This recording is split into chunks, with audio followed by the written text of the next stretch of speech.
सभी को good afternoon. आज का हमारा टॉपिक है प्राणायाम। हम प्राणायाम का अध्ययन करेंगे महर्षि पतंजलि जी के अनुसार, जहाँ पर हम प्राणायाम की परिभाषा, प्राणायाम के प्रकार और प्राणायाम का फल अर्थात लाभ का हम अध्ययन करेंगे। लेकिन इसको पढ़ने से पहले हम ये जानते हैं कि प्राणायाम का अर्थ क्या है। जनरली प्राणायाम दो शब्दों से मिल करके बना है। पहला है प्राण और दूसरा है आयाम। प्राण का अर्थ होता है जीवनी शक्ति या प्राण शक्ति, और आयाम का अर्थ होता है विस्तार करना, नियमन करना एवं नियंत्रण करना। अर्थात प्राणायाम एक ऐसी प्रक्रिया है जिसके अंतर्गत हम जीवनी शक्ति एवं प्राण शक्ति का विस्तार करते हैं। महर्षि पतंजलि ने दूसरे पाद के 49वें सूत्र में प्राणायाम को परिभाषित किया है। तस्मिन् सति श्वास प्रश्वास योगति विच्छेद प्राणायाम, अर्थात आसन सिद्धि के बाद में श्वास एवं प्रश्वास का पूर्णतः स्थिर हो जाना ही प्राणायाम कहलाता है।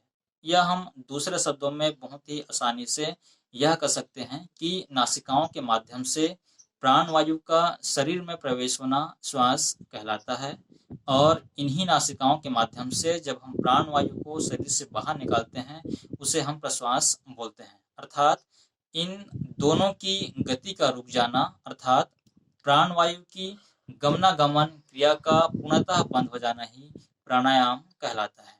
महर्षि पतंजलि जी ने 2/50 में 3 प्रकार के प्राणायाम का वर्णन किया है, और 2/51 में चतुर्थ प्राणायाम का वर्णन किया है।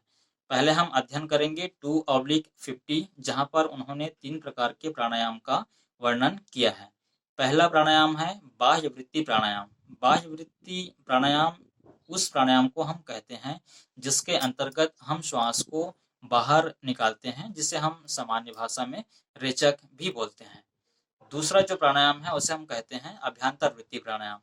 अभ्यांतर वृत्ति प्राणायाम उस प्राणायाम को कहा जाता है जिसके अंतर्गत हम श्वास को अंदर लेते हैं या अंदर हम ग्रहण करते हैं, जिसे हम पूरक भी कहते हैं।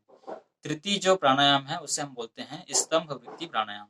स्तंभ वृत्ति प्राणायाम वैसे प्राणायाम को कहा जाता है जिसके अंतर्गत हम श्वास एवं प्रश्वास दोनों को रोक करके रखते हैं, जिसे हम कुंभक भी बोलते हैं। महर्षि पतंजलि जी ने 2/51 में चतुर्थ प्राणायाम का वर्णन किया है, जहां पर उन्होंने कहा है बाह्य अभ्यांतर विषय क्षेपी चतुर्था, अर्थात बाह्य और आंतरिक दोनों ही प्रकार के विषयों का जब हम पूर्णतः त्याग कर देते हैं, पूर्णतः हम उसे त्याग देते हैं, उसके बाद जो अपने आप जो होने वाला प्राणायाम है उसे उन्होंने चतुर्थ प्राणायाम कहा है।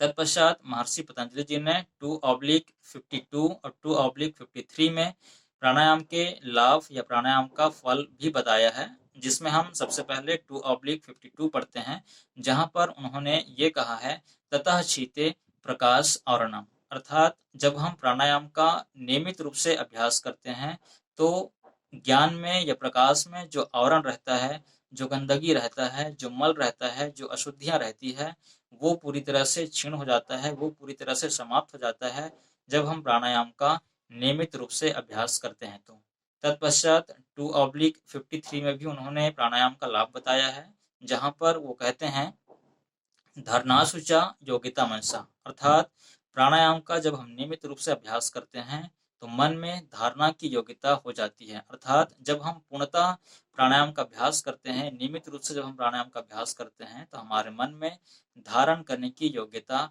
आ जाती है। यह है महर्षि पतंजलि जी के अनुसार योग प्राणायाम की परिभाषा, प्राणायाम का प्रकार, प्राणायाम का लाभ। धन्यवाद।